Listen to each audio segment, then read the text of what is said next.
Dang. Rem. Yeah, you at work or what? How you doing now? Rem. I'm good. I'm blessed. How are you doing? I'm so fine. I'm so happy to connect with you, you know. Always. It was a shock to see you at Wireless. I was like, You're like, this guy was coming to London. He didn't call me. Imagine. You lied. Wallahi. You know you're my person now. You're my blood. Guys, I want to officially introduce Remi to you. Remi, she's a Nigerian. She's you know, you have Energy Guard, you have Jotun, you have Shopsido. On the female side, we have Remi. Remi is filled with so much energy. Man. She has a very good spirit. She supports Africa. She supports Afrobeats. She's out here holding it down for everybody. She's a radio mega super giant in the next probably 1 year or less. Wow. She's hardworking. She's beautiful. She's tough. She can beat a boy. She can hold it down any day. They call her street breaker. Roadblocker. Okay, let me ask you this, because what I do is that I try to connect with people that are contributing with Afrobeat. How did you get into radio? When was your first experience? And what actually led you to it? My first experience was years ago. I've always gone back to radio. You know, when a calling has just been calling you, but you've been ignoring, when you're just not paying attention. So I think it came to the time when I left, started paying attention to what was going on around me, and I kept getting brought back to radio. So at first I was scared, because you're scared to try new things. So I started off with one of my friends, and we was on a radio station called Climax Radio, based in Tottenham. But at this point they were based in Hackney. So I started online. I did all my practicing there. I ended up, helping out the station at some point, managing it at some point. You were sweeping the floor, cleaning the generator, Hey, listen, one time I had to go inside the electricity box to go and restart everything. I had to climb. Big person like me, I had to climb inside one small box. Listen, so yeah, and then eventually I ended up doing a introduction to radio course with Represent Radio. They taught me back to basics. All of this equipment that we're using here, they taught us how to use it, and then it led me to having a show on a Sunday morning. So that my energy matches a morning type of energy. I'm more active in the morning, so people will see me jumping around at 8 a.m. and they'll just be looking at me like, how? Who is this person? How can this person just have like an energy of elephant and stuff, Let me ask you this other one. You are from Nigeria, yet? Have I been to Nigeria? I said you are from Nigeria.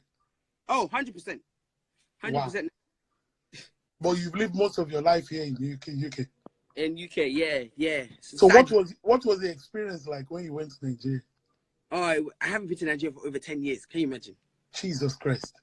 Jesus. The last time I went was 2008 to 2009, yeah. So I went. Wow. And can you still remember some of the memories you left there? I don't even know. When I went, the roads were bending. The roads are bending. I don't know if they're straight now.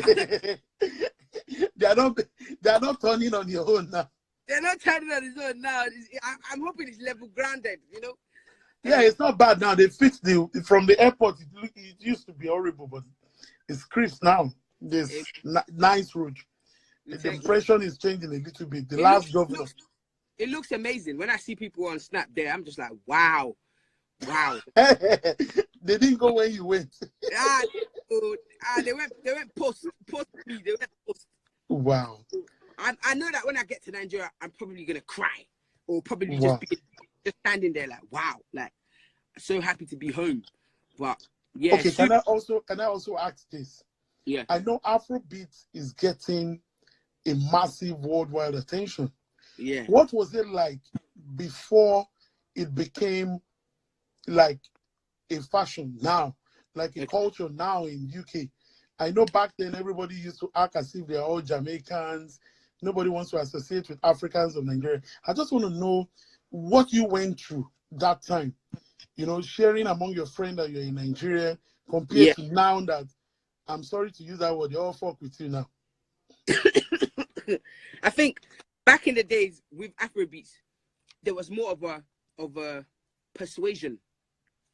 You know, you have to persuade somebody to even just listen to it, rather than dance to it. You have to even just persuade them to listen to it, to even, you know, take in your culture. But now I think it's been a long time.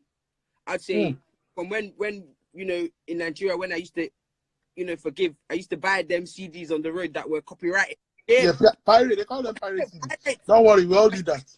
CD player. And I think now it's even if you don't know what they're saying, you will dance whether you like it or not. Whereas before you even had to explain, you had to persuade them, you had to explain what the song meant. So I remember trying to explain to somebody Yahooze. They're like, what is Yahooze? They used to think it was a drink because there used to be a drink called Yahoo. Milkshake. There's a milkshake called Yahoo or something like that here, and they used to think it was a milkshake. So now it's like they don't even care what's being said. The beat alone is enough for you to move. Whereas before, like, I had to explain it, and this is what made me learn Yoruba quickly, because I think the Afrobeats really helped me, and that's why I really love. You have to flex on your friends now that are not from Afrobeat vibes, so that that are not, that took time to jump on that bandwagon to show them you are ahead of them. You have to quickly learn the language, the dance. I've seen you dancing on radio. I've seen you scattered floor, as in you are like groove mobilizer. I'm talking, if you are talking of somebody that can mobilize mob for Afrobeat, you are like, you know, every time I see you, I'm always happy. I'm like, if one day we decide to just cut off, take a rest from Afrobeat, we have people that we can also, you know, trust it with. People that genuinely have heart. I'm carrying Afrobeats on my head. I know. It's going anyways, on my head. I know you sleep with it, wake up with it, and I've seen you do that, you know. That's what I've been playing, just dancing here. I've been playing old school, like Burna Boy. I just played Burna Boy, Rizla. To me, that's one of his greatest songs, personally. All of the songs that he's done. Okay. I'm going to do something. I'm going to do something for you. I'm going to introduce 2 artists for you.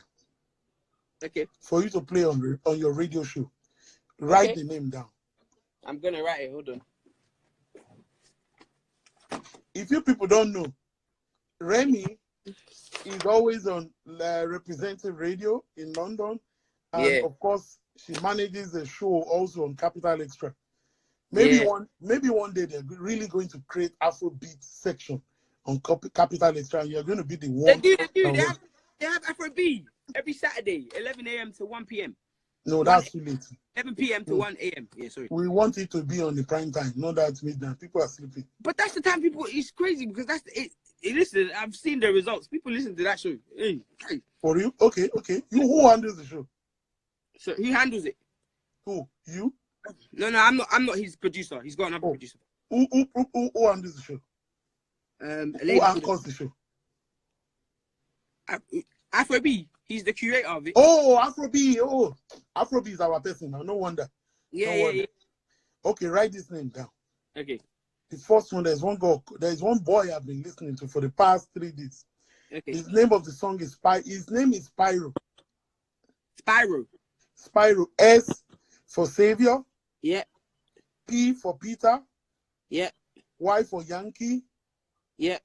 R for Radio. Yeah. O for Oscar. Yeah. And the name of the song is Gunshot. Gunshot. Yep. Is it Afrobeat? It's Afrobeat. Okay. Trust me. You're going to call me back and you're going to be like Bankulli. Okay, Spyro. Now there's Spyro, then Gunshot is the name of the song. There's another one. His name is Fireboy. The name of the artist is Fireboy. Yeah. And he has one song called Jealous.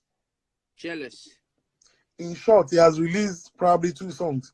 The 2 songs are very fine and they will fly 200%. Amazing.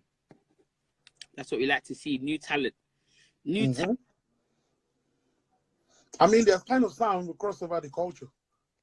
Amazing. Are they Nigerian or are they just? Oh, okay. His name is DML. DML Fireboy. You see, they are both Nigerians. They are in Nigeria. Oh, okay. I'm giving you name from the fire. I mean, from the source. Amen. There's another one you should check. Sorry, it's supposed to be 2. Now 3. No. There's more. His name is Oxlade. OX. Don't talk to me about Oxlade. Don't talk to me about Oxlade. That's my guy. Okay, then it's over there. Listen, he's been doing songs with Melvito for time. He did one. He did one. He's causing trouble. Banger right now. Wow. Okay, that's good. Now you are coming. You are getting in speed. I have to. You have no choice now. I have no choice. See, listen, let me talk to you. You see, Dotman, he's already established as a great guy, but that new song that he has tonight.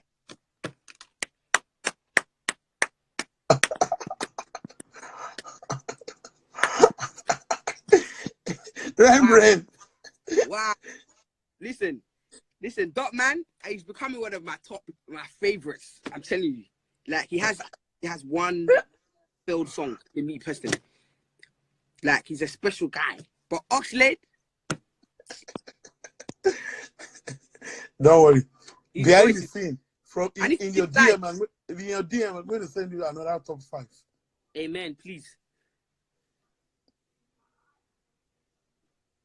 Hello? I'm here. Oh, sorry. What did you say? So, I said I'm going to tell you another top 5. I will DM you. I won't say it Please. Okay, now let's round up. Now, with the last question I want to ask you. Okay. Looking into the future, what do you see? What can you perceive that is going to be positive drive towards Afrobeat for the world? I'm talking of, for whatever you're going to say now. I know there are some guys that do Afrobeat that are stuck between London and Nigeria. They've not gotten the attention back in Nigeria. And some from Nigeria that have not gotten the attention here in London.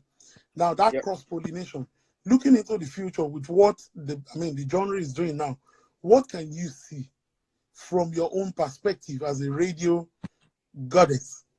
Yeah. That you think people need to look out for? I think there's this thing in America that they do, yeah.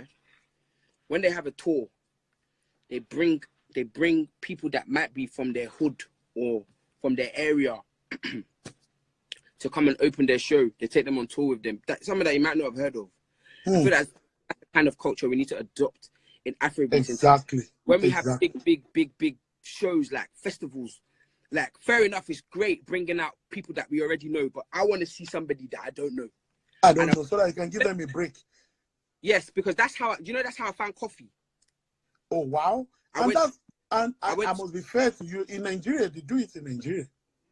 Because I remember the first major platform that Burna Boy performed was at Coco Concert in Nigeria. The last one. Burna Boy.